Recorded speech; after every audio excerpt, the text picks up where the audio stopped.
ये है Abu Dhabi, UAE का कैपिटल और दुनिया का सबसे पावरफुल और अमीर शहर। नॉर्मली जब भी यूएई का नाम आता है तो लोगों के माइंड में दुबई का ख्याल आता है। वो ही ऊंची ऊंची बिल्डिंग, लेविश होटल्स और लग्जरियस रिसोर्ट्स।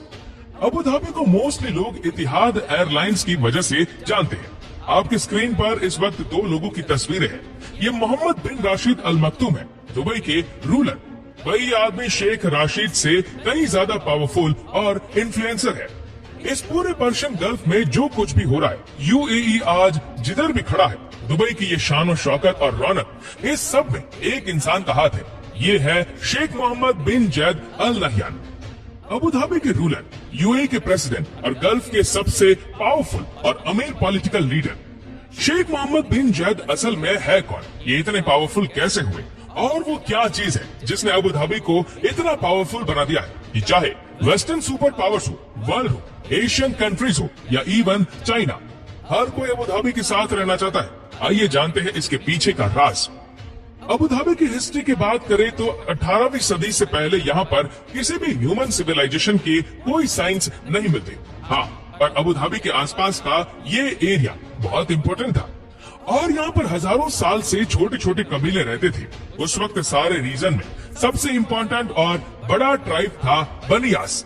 खैर, 1761 में वहाँ के कुछ लोग ताजा पानी की तलाश में इधर आए और फिर इधर पर्शियन गल्फ की कोस्ट लाइन पर सेटल हो गए। इस एरिया को आज अबू धाबी कहते हैं। उस वक्त इनकी सारी इकोनॉमी समंदर से मोती ढूंढकर लाने और फिशिंग पे चलती थी। ये लोग समुद्र में गोते लगाते और मोती ढूंढ कर लाते और फिर यहाँ से ये मोती ईरान और इंडिया की मार्केट्स में भेजे जाते। मुंबई उस वक्त दुनिया की सबसे बड़ी पहल मार्केट थी, जहाँ पर ये सारी मोती पॉलिश करके यूरोप और टर्की में भेजे जाते थे। बस इसी से इन लोगों का गुजर बसर हो रहा था और हालात ओवरऑल अच्छे खासे खराब थे। रेगिस्तान में कुछ उगता तो था नहीं और सिवाय मछली और खजूर के और कुछ खाने पीने को भी नहीं था। इसीलिए कई 100 साल तक अबू धाबी की पॉपुलेशन बहुत ही कम रही।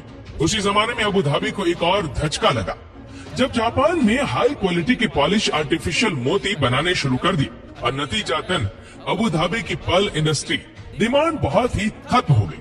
अब हालात बहुत खराब हो चुके थे।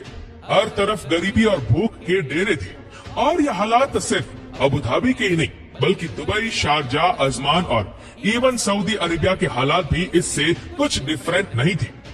फिर 1978 में इसमें एक बहुत बड़ा टर्निंग पॉइंट आया जब सऊदी अरब में ऑयल के बहुत बड़े रिजर्व्स डिस्कवर्स हो गए और फिर सारी वेस्टर्न वर्ल्ड का फोकस सऊदी अरब की तरफ हो गया। उस वक्त अबू धाबी के रूलर शब्दुत बिन सुल्तान अल नहयान थे।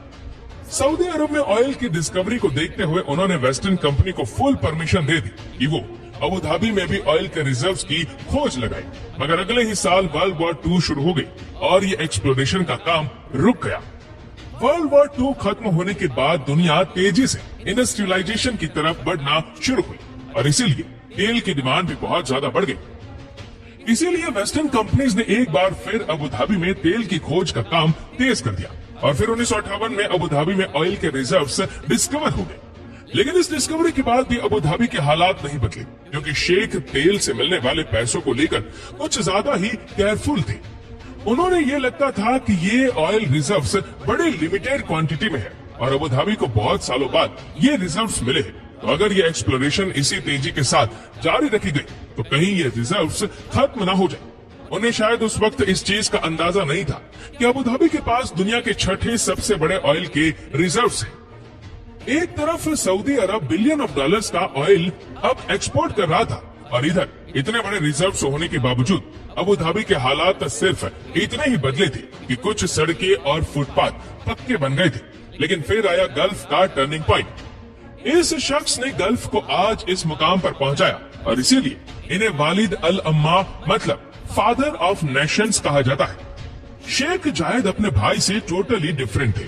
वो इस तेल की डिस्कवरी को लेकर बहुत ऑप्टिमिस्टिक थे। उन्हें लगता था कि यह डिस्कवरी इस पूरे गल्फ रीजन की तकदीर बदल सकती है। शेख जायद एक बहुत ब्रॉड विजन के मालिक थे। उन्हें इस चीज का अच्छी तरह अंदाजा था कि अगर इस सारे रीजन को आगे बढ़ना है तो इन सारे सिटीज को यूनाइटेड होकर रहना पड़ेगा। ऐसा नहीं हो सकता था कि अबू धाबी तेल का पैसा एंजॉय करे और उसके पड़ोसी गरीबी और भूख में रहे, क्योंकि अबू धाबी जितना तेल इस पूरे रीजन में किसी के पास नहीं था। और ये वही टाइम था जब ब्रिटिश एम्पायर भी ये फैसला कर चुकी थी कि अब वो मस्जिद इन सारे कंट्रीज को रूल नहीं कर सकती। और फिर दिसंबर 1971 में ब्रिटेन इस रीजन से चला गया और शेख जायद की लीडरशिप में 6 स्टेट्स के मिलाप से एक नया कंट्री वजूद में आया, जिसे आज हम यूएई के नाम से जानते हैं। इन 6 स्टेट्स में Abu Dhabi, Dubai, Sharjah, Ajman, Al Kuwait और फुजेरा शामिल थे। शेख जायद ने सबसे पहले बेसिक नेसेसिटीज पर पैसा खर्चना शुरू किया। रोड नेटवर्क की कंस्ट्रक्शन शुरू की गई, जो अबू धाबी को आसपास के विलेजेस से कनेक्ट करने वाली थी। बिजली पैदा करने वाले प्रोजेक्ट्स लॉन्च किए गए। अबू धाबी के नॉर्थ में कोस्ट लाइन के साथ समुद्री तूफान से बचने के लिए एक दीवार बनाई गई। इसके बाद शेख जायद ने अपना सारा फोकस इंफ्रास्ट्रक्चर को डेवलप कर दिया। Schools, hospitals, government buildings, police, army, जो भी बेसिक डिपार्टमेंट्स होते हैं किसी भी कंट्री को चलाने के लिए, उन सबको स्टेट ऑफ आर्ट इक्विपमेंट और ट्रेनिंग दी गई। अब क्योंकि दुबई के पास ऑयल के बहुत ज्यादा रिजर्व्स नहीं थे, तो